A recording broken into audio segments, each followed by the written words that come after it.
ಆತ್ಮೀಯರೇ, ನಮಸ್ಕಾರಗಳು. ನಾನು ನಿಮ್ಮ ಶಂಕರದೇವರು ಹಿರೇಮಠ.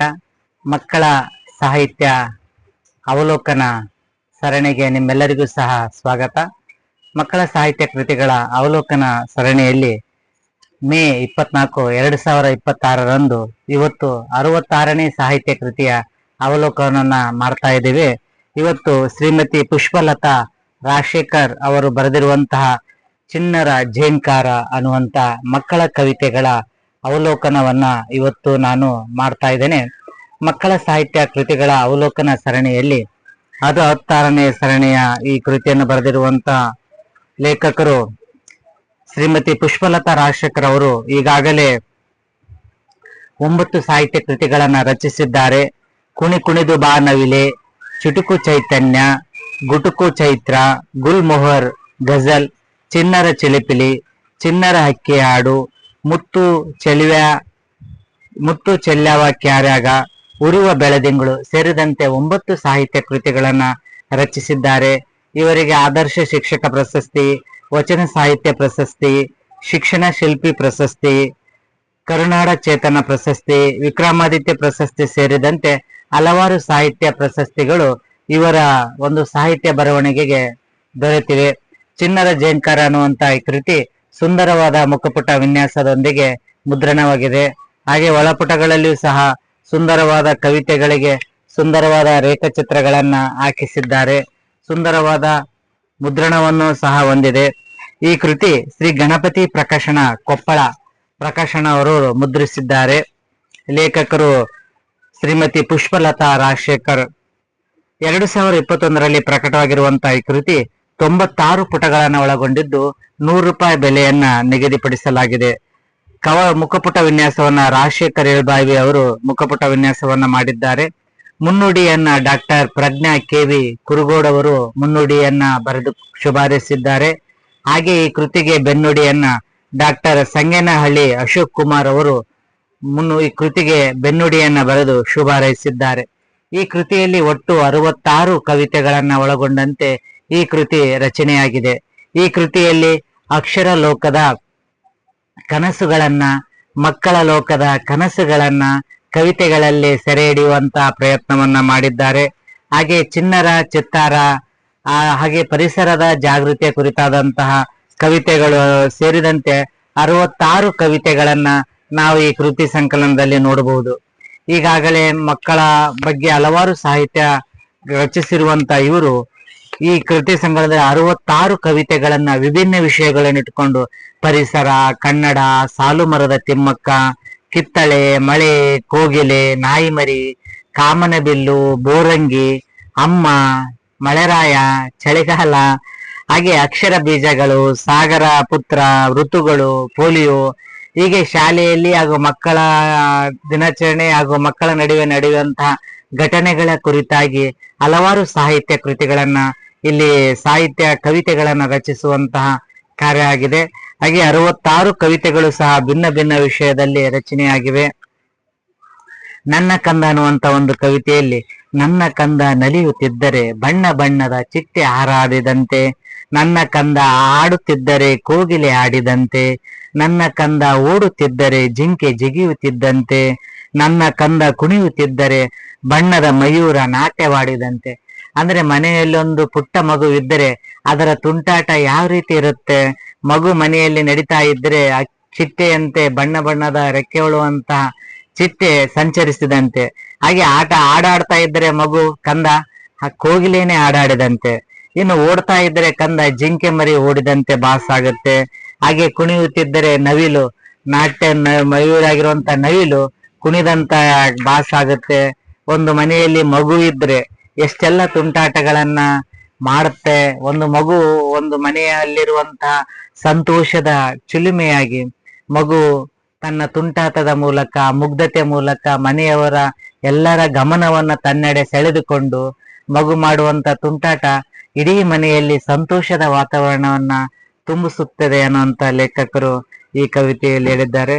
ಹಾಗೆ ಅಪ್ಪ ಅನ್ನುವಂತ ಒಂದು ಕವಿತೆಯಲ್ಲಿ ಅಪ್ಪ ನೀ ನಮ್ಮ ಶಕ್ತಿ, ಅಪ್ಪ ನೀ ನಮ್ಮ ಯುಕ್ತಿ, ವಿದ್ಯಾ ಬುದ್ಧಿ ಕಲಿಸಲು ಹಗಲಿರುಳು ನಮಗಾಗಿ ದುಡಿಯುವೆ, ನಿನ್ನ ನೋವು ನಲಿವು ಮರೆಯುವೆ, ನನ್ನ ಏಳಿಗೆ ದಿನವೂ ಶ್ರಮಿಸುವೆ, ನನ್ನ ಒಬ್ಬ ವ್ಯಕ್ತಿ ಆಗಿಸಲು ದಿನವೂ ದೇವರಲ್ಲಿ ಬೇಡುವೆ, ಆದರೆ ನಿನಗೇನು ಬಯಸದೆ ಬಾಳುವೆ.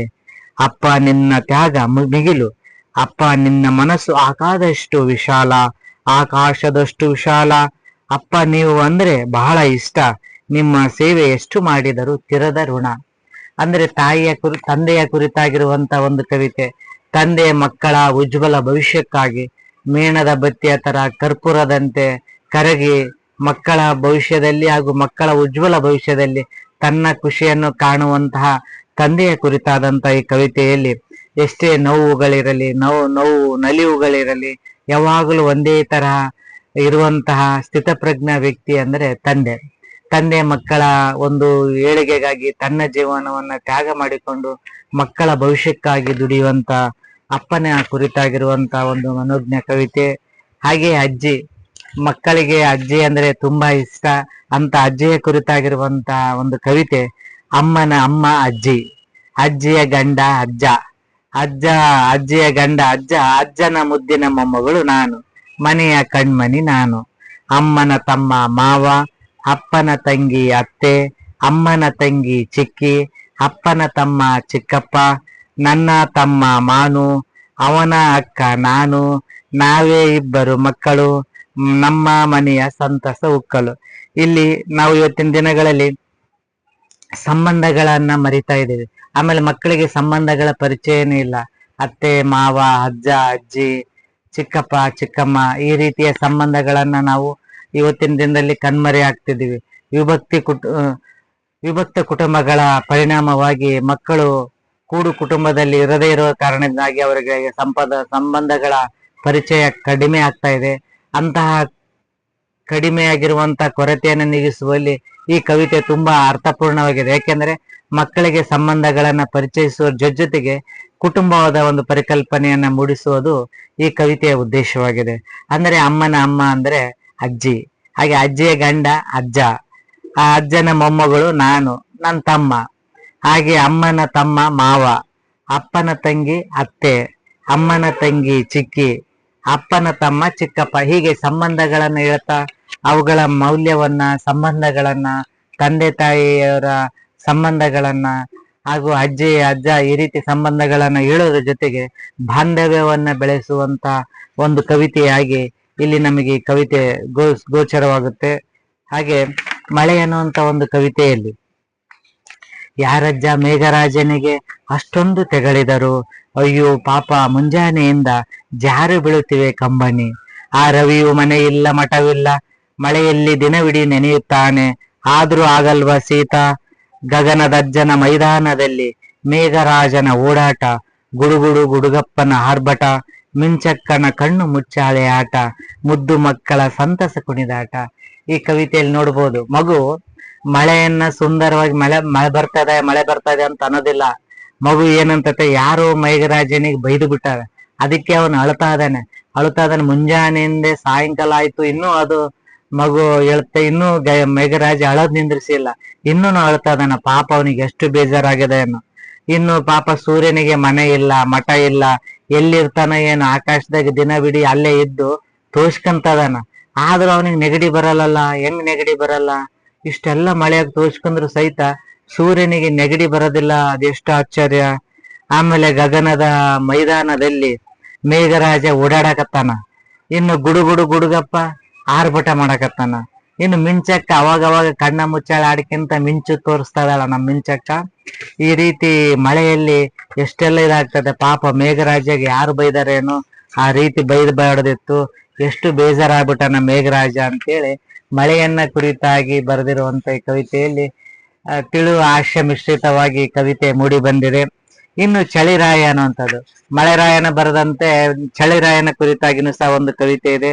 ಚಳಿಗಾಲ ಬಂತು, ಚಳಿ ಚಳಿ ನಡುಗಿಸುವುದು, ಆಹಾ ಊಹು ಎಂದು ಗಡಗಡ ನಡುಗಿಸುವುದು, ಇಳೆಗೆ ಮಂಜಿನ ಮುಸುಕು ಒದಿಸುವೆ ಎಲ್ಲ, ಮರಗಿಡಗಳಿಗೆ ಮಂಜಿನ ಪಂಚೆ ತೊಡಿಸುವೆ ಎಲ್ಲ, ಗುಡ್ಡ ಬೆಟ್ಟಗಳಿಗೆ ಬೆಳ್ಳೆಯ ಸೀರೆ ಉಡಿಸುವೆ, ಎಲ್ಲಾ ಕಡೆಗೂ ಇಬ್ಬನಿ ಹಬ್ಬ ನಡೆಸುವೆ ಎಲ್ಲ, ಯಾರು ಎಲ್ಲಿರುವರು ಎಂದು ಗೊತ್ತಾಗುವುದಿಲ್ಲ, ಗಡಗಡ ನಡುಗುತ್ತಾ ಹಲ್ಲುಗಳು ಕಟಕಟ ತಬಲ ಬಾರಿಸುವುದಲ್ಲ.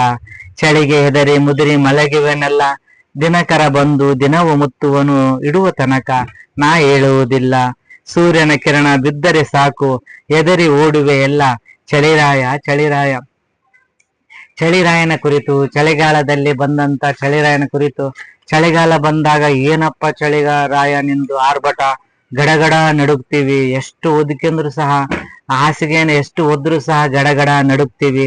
ಮರಗಿಡಗಳ ಮೇಲೆಲ್ಲ ಮಂಜು ಮುಸುಕೆ ಬಿಟ್ಟಿರ್ತತೆ. ಆಮೇಲೆ ಎಷ್ಟು ಅಲ್ಲೆಲ್ಲ ಕಟ ಕಟ ಕಟ ಅಂತೇಳಿ ಕಡಿತಾ ಇರ್ತೀವಿ. ಅಷ್ಟು ತಬಲ ಬಾರಿಸಿದಂತಾಗುತ್ತ, ಅಷ್ಟು ಚಳಿ ಇರ್ತತೆ. ಎಷ್ಟು ನಿನ್ನ ಚಳಿ. ಆದ್ರೆ ಸೂರ್ಯ ಬಂದ್ಬಿಟ್ರೆ ಸಾಕು, ನೀ ಮಾಯ ಆಗ್ಬಿಡ್ತಿ, ನೀ ಎದ್ರಿಕಿಂದ ಓಡಿ ಬಿಡ್ತಿ. ನನಗೂ ಸಹ ಸೂರ್ಯ ಬರತನ ನಾನು ಎದ್ದೇಳೋದಿಲ್ಲ, ಸೂರ್ಯನ ಬಿಸಿಲು ಬಿದ್ದ ಮೇಲೆ ನಾನು ಎದ್ದೇಳ್ತೀನಿ. ಅಷ್ಟೊಂದು ಚಳಿ ನೀನು ಮಾಡ್ತಿ ಚಳಿರಾಯ ಅಂತೇಳಿ. ಅದೇ ರೀತಿ ಪ್ರಾಣಿಗಳ ಕುರಿತಾಗಿ, ಪೆಂಗ್ವಿನ್ನ ಕುರಿತಾಗಿ ಅನ್ನೋ ಒಂದು ಕವಿತೆ ಇದೆ. ಇಲ್ಲಿ ನಾವು ನೋಡ್ಬೋದು ಪರಿಸರದ ಕುರಿತಾಗಿ, ಪಕ್ಷಿಗಳ ಕುರಿತಾಗಿ, ಪ್ರಾಣಿಗಳ ಕುರಿತಾಗಿ ಬಹಳಷ್ಟು ಕವಿತೆಗಳನ್ನ ಈ ಕವನ ಸಂಕಲನದಲ್ಲಿ ಕಾಣಬಹುದು. ಅದರಲ್ಲಿ ಒಂದು ಪೆಂಗ್ವಿನ್ ಅನ್ನುವಂತ ಒಂದು ಕವಿತೆ. ಪೆಂಗ್ವಿನ್ ಪೆಂಗ್ವಿನ್ ಅಂಟಾರ್ಟಿಕದ ಕ್ವೀನ್, ಕಪ್ಪು ಬಣ್ಣದ ಹಿಂಬಾಲದ ನಿಲುವಂಗಿ, ಬಿಳಿ ಬಣ್ಣದ ಮುಂಭಾಗದ ಅಂಗಿ, ಧರಿಸಿದ ಕಪ್ಪು ಬಿಳಿಯ ಸುಂದರಿ, ಚಿಕ್ಕ ದುಂಡು ಮುಖವ ಮಂಜರಿ, ಸಾಗರವ ಮೀನು ಹಿಡಿಯಲು ಚೂಪಾದ ಉದ್ದನೆಯ ಕೊಕ್ಕು ವಹಿಸಿರಿ, ಮಾನವರಂತೆ 2 ಮೂಟು ಕಾಲು, ಬೆರಳು ಹೊಂದಿದ ಪಾದಗಳು, ಅಡ್ಡ ದಿಡ್ಡಿ ತೂಗಾಡುತ್ತಾ ಓಳಾಡುತ್ತಾ ಪುಟ್ಟ ಮಗುವಿನಂತೆ ತೆಪ್ಪೆಜ್ಜೆ ಇಡುವ ಪೆಂಗ್ವಿನ್, ಮೋಟು ಬಾಲ ಚೋಟು ರೆಕ್ಕೆ ಕೈ, ಅದುವೇ ಈಜು ರೆಕ್ಕೆ, ನೀರಿನಲ್ಲಿ ಈಜುವ ಜಲಜೀವಿ, ನವಿರಾದ ಪುಕ್ಕ, ಆರಲಾರದ ಹಕ್ಕಿ, ಹಿಮಜಾರು ಬಂಡೆಯಲ್ಲಿ ಜಾರುವಿಕೆ, ಕುಪ್ಪಳಿಸುತ್ತ ಜಿಗಿಯುತ್ತಾ ಹಾರಾಡುವ ಹಕ್ಕಿ, ಚುರುಕಾದ ಕಣ್ಣುಗಳ ನಯನ ಮನೋಹರಿ, ಗುಂಪು ಗುಂಪಾಗಿ ವಾಸಿಸುವ ಪೆಂಗ್ವಿನ್, ಮೀನು ಕಡಲ ಕಲೆ ಚಿಪ್ಪು ಜೀವಿಗಳ ತಿಂದು ಬದುಕುವ ಪಕ್ಷಿ, ದಕ್ಷಿಣಾರ್ಧಗೋಳದಲ್ಲಿ ಚಂದದ ಹಕ್ಕಿ, ಎಲ್ಲರ ಕಣ್ಸೆಳೆಯುವ ಅಂದದ ಹಕ್ಕಿ. ನಾವು ಪೆಂಗ್ವಿನ್ ಅನ್ನ ನೋಡ್ಬೋದು. ಇಲ್ಲಿ ಸಹ ಪ್ರತಿಯೊಂದು ಕವಿತೆಗೆ ಲೇಖಕರು ಒಂದು ಸುಂದರವಾದ ಚಿತ್ರಗಳನ್ನ ಬಿಡಿಸುವಂತಹ ಕೆಲಸವನ್ನ ಮಾಡಿದ್ದಾರೆ. ಆ ಚಿತ್ರಗಳು ಕವಿತೆಯ ಮೆರಗನ್ನ ಹೆಚ್ಚಿಸಿವೆ.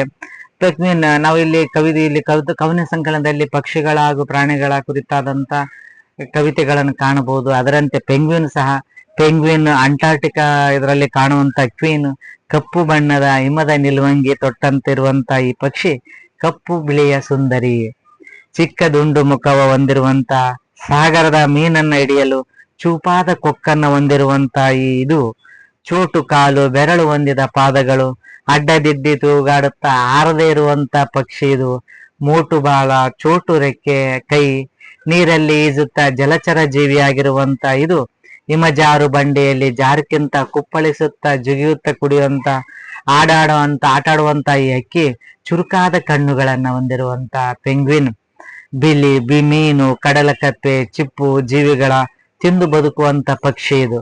ದಕ್ಷಿಣಾರ್ಧದ ಗೋಳದಲ್ಲಿ ಚಂದದ ಆಗಿರುವಂತ ಪೆಂಗ್ವಿನ್ ಪಕ್ಷಿಯ ಕುರಿತಾಗಿ, ಪಕ್ಷಿಯ ಜೀವನ ಶೈಲಿ, ಆಹಾರ ಕ್ರಮ, ಅದರ ಗುಣಲಕ್ಷಣಗಳು, ಮೈಯ ಬಣ್ಣ ಕುರಿತಾದಂತಹ ಒಂದು ಪೆಂಗ್ವಿನ್ ಕುರಿತಾದಂತಹ ಒಂದು ಅದರ ಗುಣ ಲಕ್ಷಣಗಳನ್ನ ಹಾಗೂ ಆಹಾರ ಶೈಲಿಗಳ ಕುರಿತಾಗಿ ಬರೆದಿರುವಂತ ಈ ಒಂದು ಕವಿತೆಯ ಮೂಲಕ ಮಕ್ಕಳಲ್ಲಿ ನಾವು ಒಂದು ಪೆಂಗ್ವಿನಿನ ಒಂದು ಈಸಿಯಾಗಿ ಪೆಂಗ್ವಿನನ್ನ ಗುರುತಿಡಿಯಲು ಈ ಹಾಡು ಒಂದು ಸಹಾಯಕವಾಗುತ್ತೆ. ಇಲ್ಲಿರುವಂತ ಬಹುತೇಕ ಹಾಡುಗಳು ಸಹ ಮಕ್ಕಳಿಗೆ ಪಾಠ ಬೋಧನೆಯಲ್ಲಿ ಬಹಳಷ್ಟು ಅನುಕೂಲ ಆಗುತ್ತೆ. ಅಂದ್ರೆ ಕವಿತೆಗಳ ಮೂಲಕ ಮಕ್ಕಳಿಗೆ ಪಾಠ ಮಾಡಿದ್ರೆ ಆ ಪಾಠ ಇನ್ನೂ ಅರ್ಥಪೂರ್ಣ ಆಗುತ್ತೆ.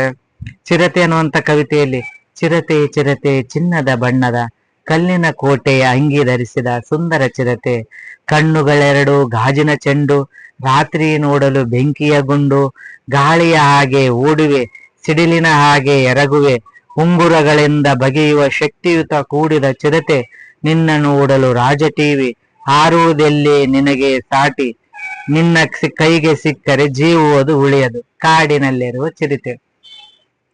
ಚಿರತೆ ಕುರಿತಾಗಿ ಬರೆದಿರುವಂತ ಈ ಕವಿತೆಯಲ್ಲಿ ಚಿರತೆಯ ಲಕ್ಷಣಗಳು, ಚಿರತೆಯ ಒಂದು ಮೈಬಣ್ಣ, ಕಣ್ಣುಗಳು ಗಾಜಿನ ಉಂಡೆಯಂತೆ ಚೆಂಡಿನಂತೆ, ಗಾಳಿಯ ವೇಗದಲ್ಲಿ ಸಿಡಿಲಿನ ರೀತಿ ಓಡುವಂತ ಚಿರತೆ, ಅದರ ಕೈಗೆ ಸಿಕ್ಕರೆ ನಮ್ ಪ್ರಾಣ ಮುಗೀತು ಕತೆ ಅನ್ನುವಂಥದ್ದು. ಅಂದ್ರೆ ಆ ವೇಗಕ್ಕೆ ಯಾರು ಸಮ ಇಲ್ಲ ಅನ್ನುವಂತ ಕವಿತೆಯಲ್ಲಿ ಚಿರತೆಯ ಬಗ್ಗೆ ಮಾಹಿತಿಯನ್ನು ಕೊಡ್ತಾ ಇದ್ದಾರೆ. ಹಾಗೆ ಇಲ್ಲಿರುವಂತಹ ಲೇಖನ ಕವಿತೆಗಳಲ್ಲಿ ಮಕ್ಕಳ ಒಂದು ವಯೋಗುಣಕ್ಕನುಗುಣವಾಗಿ ಸಿಂಪಿಗ ಹಕ್ಕಿ, ಸೂರಕ್ಕಿ, ದಿನಮಣಿ, ಕರಿಮಣಿ, ಕುರುಕುರೆ, ಬೊಂಬಾಯಿ ಮಿಠಾಯಿ, ಐಸ್ ಕ್ರೀಮು, ಅಜ್ಜ ಅಜ್ಜಿ, ಮೋಸಂಬಿ ಹಾಗೂ ಮುದ್ದು ಜಿಂಕೆ, ತರಕಾರಿ ಸಂತೆ ಮುಂತಾದ ಕವಿತೆಗಳನ್ನ ರಚಿಸಿದ್ದಾರೆ. ಚಿಣ್ಣರ ಜೇಂಕಾರ ಅನ್ನುವಂತ ಈ ಕವಿತಾ ಸಂಕಲನದಲ್ಲಿರುವಂತ ಕವಿತೆಗಳು ತುಂಬಾ ಮಕ್ಕಳಿಗೆ ಇಷ್ಟವಾಗುವಂತ ಕವಿತೆಗಳಾಗಿವೆ. ಆತ್ಮೀಯರೇ, ಈ ಸಾಹಿತ್ಯ ಕೃತಿಗಳನ್ನ ಕೊಂಡು ಓದುವ ಮೂಲಕ ಮಕ್ಕಳ ಸಾಹಿತ್ಯವನ್ನ ಸಮೃದ್ಧಗೊಳಿಸಬೇಕು. ಹಾಗೆ ವಿಶೇಷ ಸಂದರ್ಭಗಳಲ್ಲಿ, ವಾರ್ಷಿಕೋತ್ಸವ, ಹುಟ್ಟುಹಬ್ಬದ ಸಂದರ್ಭಗಳಲ್ಲಿ ಮಕ್ಕಳಿಗೆ ಸಾಹಿತ್ಯ ಕೃತಿಗಳನ್ನ ಉಡುಗೊರೆಯಾಗಿ ನೀಡುವ ಮೂಲಕ ಅವರಲ್ಲಿ ಸಾಹಿತ್ಯದ ಓದುವ ಅಭಿರುಚಿಯನ್ನ ಬೆಳೆಸುವಂತ ಕಾರ್ಯ ಶಿಕ್ಷಕರು, ಪಾಲಕರಿಂದ ಆಗಬೇಕು. ಅದೇ ರೀತಿ ಇವತ್ತು 66ನೇ ಸಾಹಿತ್ಯ ಕೃತಿಯ ಪರಿಚಯದೊಂದಿಗೆ ಇಂದಿನ ಸಾಹಿತ್ಯ ಪರಿಚಯ ಕೃತಿಗಳ ಸರಣಿಯನ್ನ ಮುಕ್ತಾಯಗೊಳಿಸ್ತಾ ಇದ್ದೇನೆ. ನಾಳೆ ದಿನ ಮತ್ತೊಂದು ಪುಸ್ತಕದೊಂದಿಗೆ ಪುಸ್ತಕ ಪರಿಚಯಕ್ಕೆ ಹಾಜರಾಗ್ತೇನೆ. ಅಲ್ಲಿವರೆಗೂ ಧನ್ಯವಾದಗಳು.